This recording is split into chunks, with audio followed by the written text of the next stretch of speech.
nga government yakati woserese esyo President Yoweri Kaguta Museveni siyasuubisa abantu be Namayingo mu mwaka 2016 nende 2021 esiri manifesto ya NRM nende presidential pledges.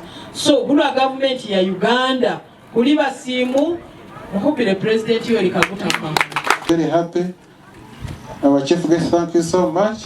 And even your offices, I remember I called you, one of the PA said, please come. So I really want to thank your offices for being so swift and being flexible. So we have worked on this program on the short notes, and they said, let me confirm, and you have confirmed, and today we are here. We are so grateful. Namayingo mwebale nnyo, mwebale ddala.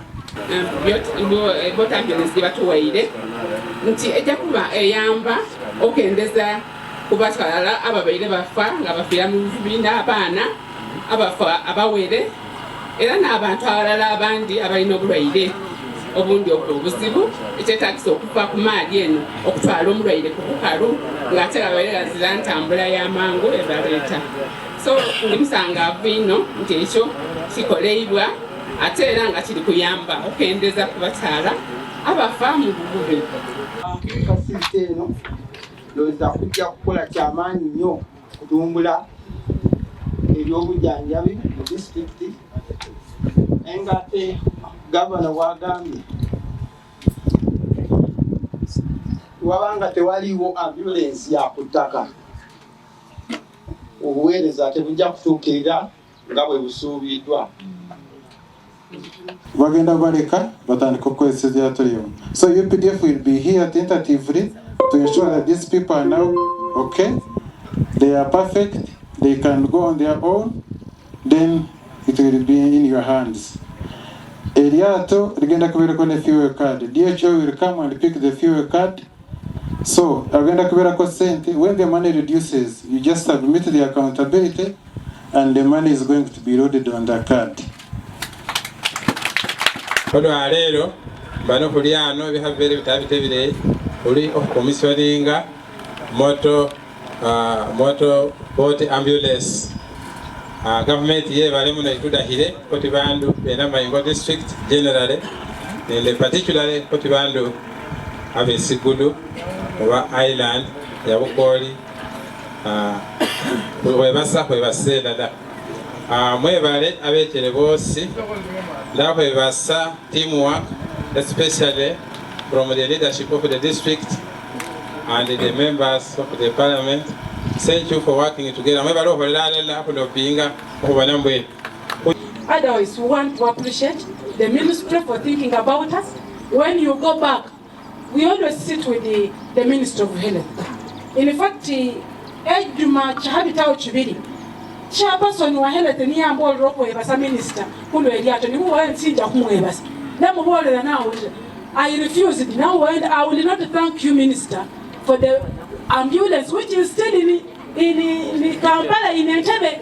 I will appreciate you when it is in Namayingo. Now that I've seen it here, I'm going back to the committee to thank the Minister for ambulance.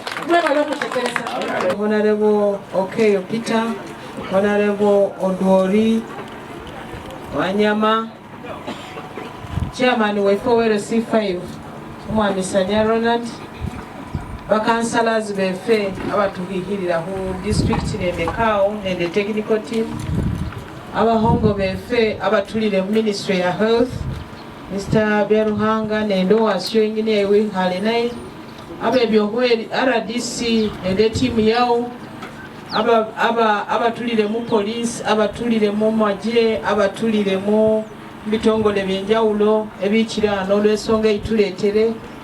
Chairman wero C3 nende hiho chao, chairman wa mulu emiruha chosi chamu nabasobo abanyaliro okubano nende chairman ero siwa nende ahiho hao nende abandu besitundu sino anoyubuli nende Namayingo yosi. Response to emergency medical calls from the island community. So ambulance ichoho nyasa abandu ba mu response for islands bongene. Then response to water traffic accidents in Lake Victoria when called upon.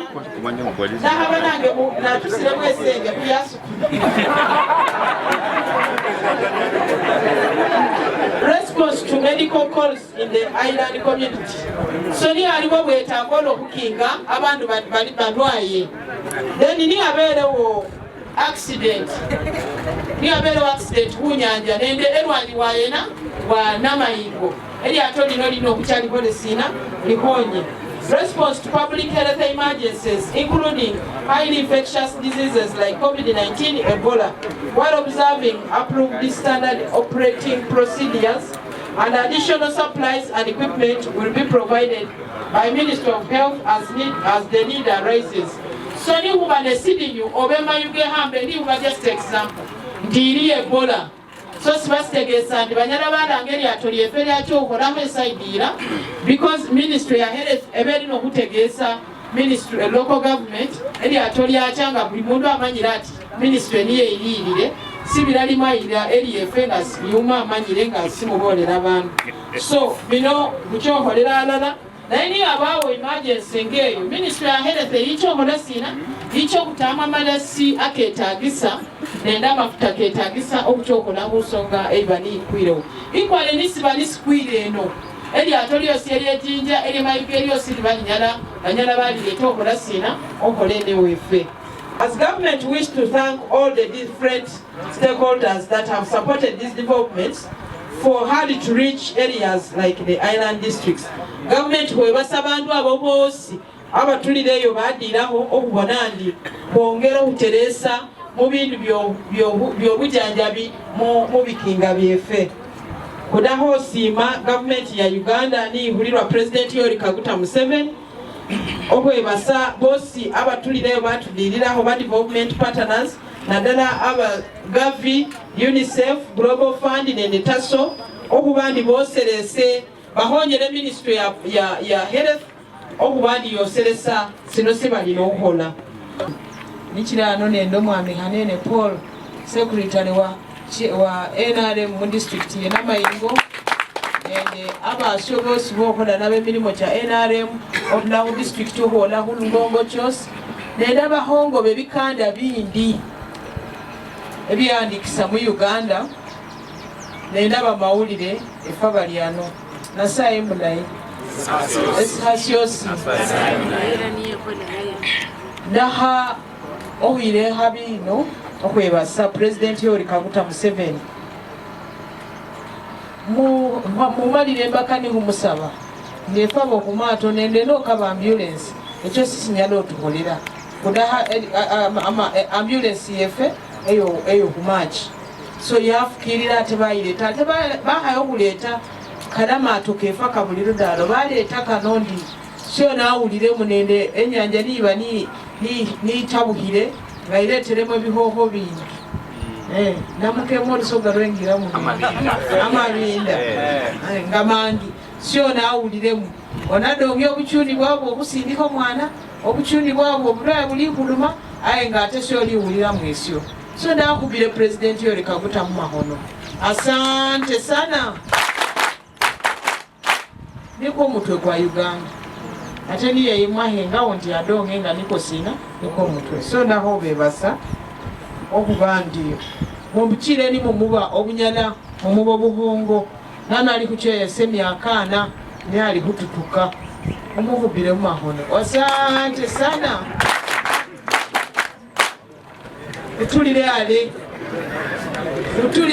nga Uganda yade muli kucheha Esiraili sini mukeni anoyihuli sini mukeni ene chire manyirewo atenga nendo kubonandi deho kubandi necha nini chirono kubandi ndi mubutuki haba sino kubandi necha ndi obandi kola ku district haba nende na haba necha alo kubandi lo butuki President Museveni yali aletere force aba women MP district okubandi ndi MP muhayi yasireta sisi abangawo so yasirecha kulwayi